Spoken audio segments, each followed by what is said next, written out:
4వ తరగతిలో చదువుతున్నాను. వీళ్ళు నా మిత్రులు.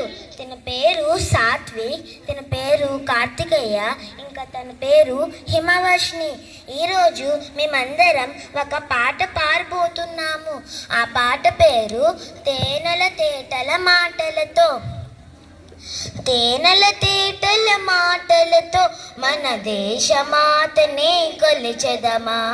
భావం భాగ్యం కూర్చుకుని ఇక జీవనయానం చేయుదమా.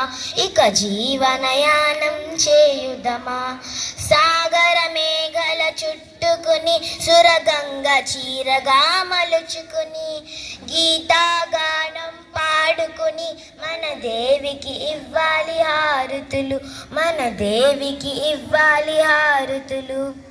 గంగా జటాధర భావనతో హిమశైల రూపమే నిలబడగా గలగల పారే నదులన్నీ ఒక బృందగానమే చేస్తుంటే ఎందరో వీరులు త్యాగ ఫలం మన నేటి స్వేచ్ఛకే మూలధనం.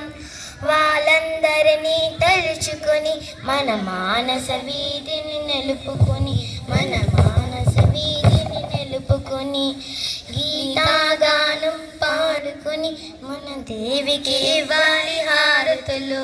మన దేవికి ఇవ్వాలి హారతులు.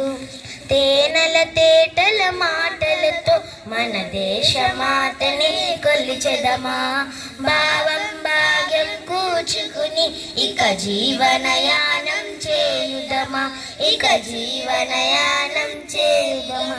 ధన్యవాదాలు.